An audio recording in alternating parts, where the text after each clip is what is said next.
नमस्कार दोस्तों, growth capital channel में आपका स्वागत है। दोस्तों 2023 में कई आईपीओ आए और 2022 में भी कई आईपीओ आए और 2021 में भी कई आईपीओ आए। क्यों? क्योंकि बुल रन चल रहा था और इस बुल रन में जितने भी आईपीओ आए आपने देखा सुपर डुपर हिट हुए। अब कहीं ना कहीं उन आईपीओ पर बोलते हैं ना, एक फिल्टर लगाया जा रहा है, कौन से अच्छे हैं कौन से बुरे हैं। और पिछले 3 से 4 वीडियो हम ऑलरेडी बना चुके हैं उन आईपीओ को लेकर। आज फिर से बात करने वाले हैं एक आईपीओ के बारे में।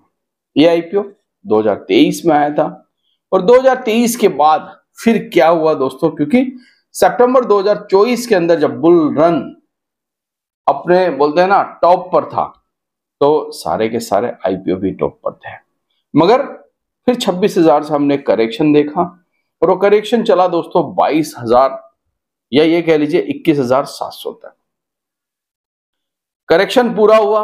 करेक्शन पूरा होने के बाद फिर से हमने मार्केट में तेजी देखी। तो क्या उस तेजी के अंदर हमें उन आईपीओ को आज के समय में फिर से दोबारा दोस्तों बोलते हैं ना डिस्कस करने की जरूरत है या उन पर रिसर्च करने की जरूरत है? तो चलिए आज हम वापस एक आईपीओ के बारे में बात करने वाले हैं। अब तो वो लिस्टेड कंपनी बन गई दोस्तों, मगर 2023 का वो आईपीओ है। मैं आईपीओ की बात करूं, उसके ऊपर चलूं दोस्तों, उससे पहले आज के दिन का एक इंपॉर्टेंट वीडियो ऑलरेडी मैं जीसीएल यानी कि ग्रोथ कैपिटल लर्निंग चैनल के ऊपर डाल चुका हूं।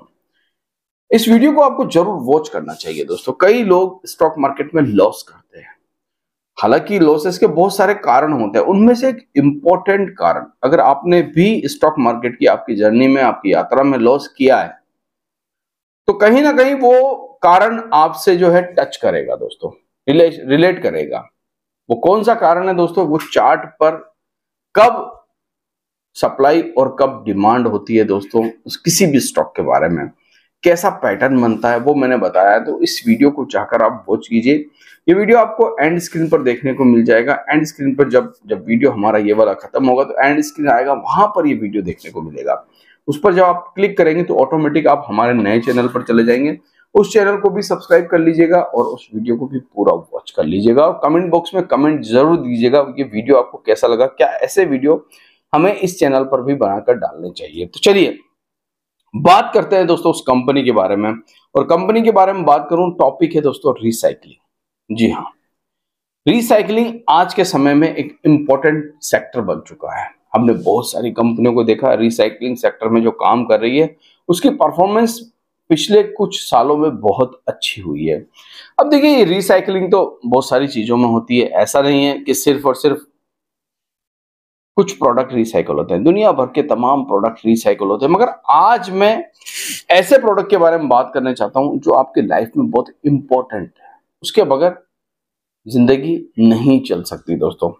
तो आज हम बात करने वाले हैं वाटर रिसाइकलिंग की, यानी कि पानी को फिर से रिसाइकल करने वाली एक कंपनी के बारे में। देखिए वाटर रिसाइकलिंग बहुत बड़ा प्रोजेक्ट है दोस्तों, ठीक है, और ये पूरी दुनिया में इस समय चल रहा है। हर एक कंट्री वाटर जो है रिसाइकलिंग कर रही है, क्योंकि आज के समय हमारे पास पानी सीमित है दोस्तों, लिमिटेड पानी है। उसके बाद हमारे पास पीने लायक पानी नहीं बचेगा और अगली युद्ध जो होगा, वर्ल्ड वार, कहते हैं कि वो पानी के ऊपर लड़ा जाएगा, मतलब पानी के लिए लड़ा जाएगा दोस्तों। वाटर रिसाइकलिंग एक बहुत बड़ा सेक्टर है।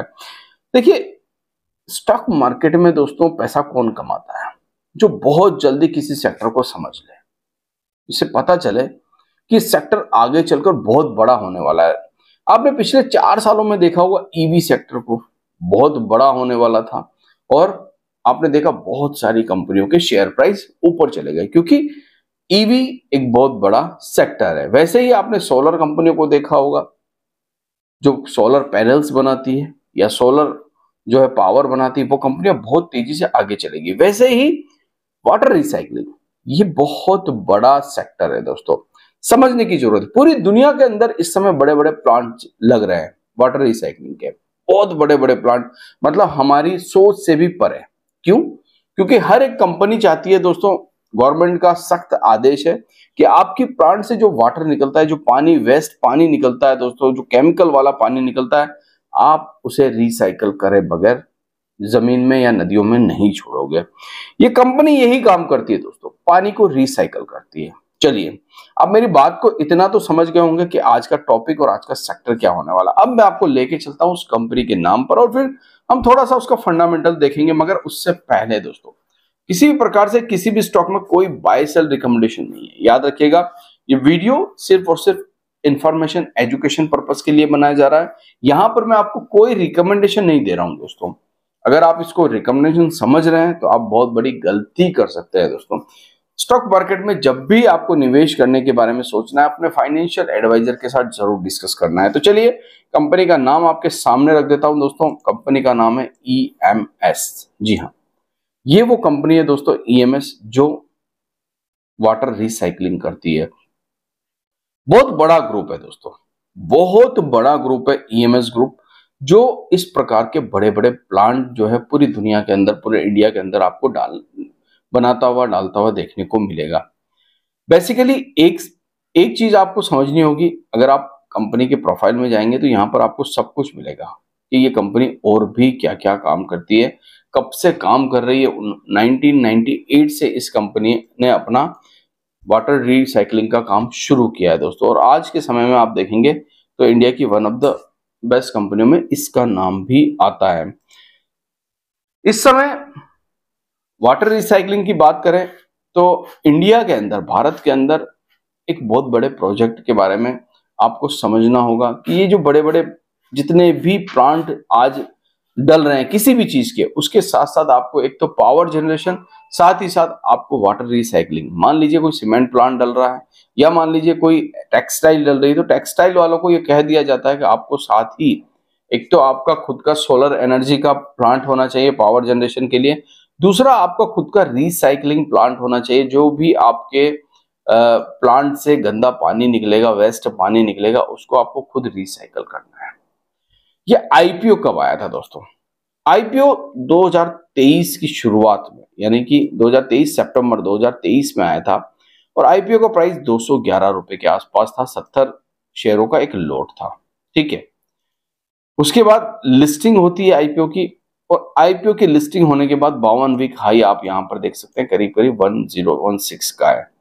मगर अगर आप फंडामेंटली देखेंगे कंपनी को पिछले 3 सालों में, 2023 से लेकर अभी तक, तो काफी उतार चढ़ाव आपने देखे हैं। लिस्टिंग के बाद ऊपर जाना, फिर लिस्टिंग के बाद नीचे आना, ये स्वाभाविक सी बात है। क्या इसके रिजल्ट कैसे रहे पिछले 3 महीनों में अगर आप बात करें तो कैसे रिजल्ट रहे? उससे पहले अगर आप देखेंगे मार्केट कैप बहुत छोटा है, 3541 करोड़ रुपए का इस समय आप देख सकते हैं इस कंपनी का मार्केट कैप है। अगर हम देखेंगे नेट प्रॉफिट क्वार्टरली, तो ये कंपनी 30 करोड़ रुपए कभी कमा रही थी, और आज क्वार्टरली अगर हम बात करें तो 51 करोड़ रुपए का दिसंबर क्वार्टर का इसने प्रॉफिट निकाल के दिया है, मतलब प्रॉफिट दर्ज किया कंपनी में।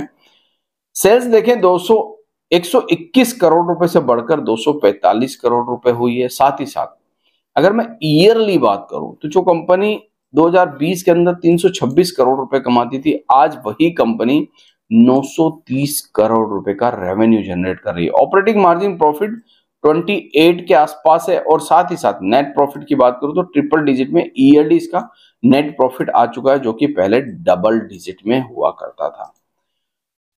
शेयर होल्डिंग पैटर्न पे चलता हूं, और शेयर होल्डिंग पैटर्न को हम देखते हैं। 69% यहाँ प्रमोटर है, हालांकि एफआई 0.19 डीआईज भी नहीं है। 29% पब्लिक के पास यहाँ पर नाम जो है, पब्लिक के पास माल पड़ा हुआ है, और इस पब्लिक में कोई बड़ा नाम नहीं है दोस्तों। EMS लिमिटेड, चाहें तो आप इस कंपनी को स्टडी कर सकते हैं। याद रखिएगा, मेरी यहाँ पर कोई रिकमेंडेशन नहीं है, और ये वीडियो सिर्फ और सिर्फ इंफॉर्मेशन एजुकेशन पर्पस के लिए बनाया गया है। एंड स्क्रीन पे जो वीडियो आ रहा है दोस्तों, ग्रोथ कैपिटल लर्निंग चैनल का, इसको जरूर वॉच कीजिएगा ताकि आप सीख सकें कि स्टॉक मार्केट में कैसे लॉस को कम किया जा सकता है। आशा करता हूँ ये वीडियो आपको अच्छा लगा होगा। अगर अच्छा लगा है तो प्लीज लाइक शेयर सब्सक्राइब जरूर करें। Thank you very much.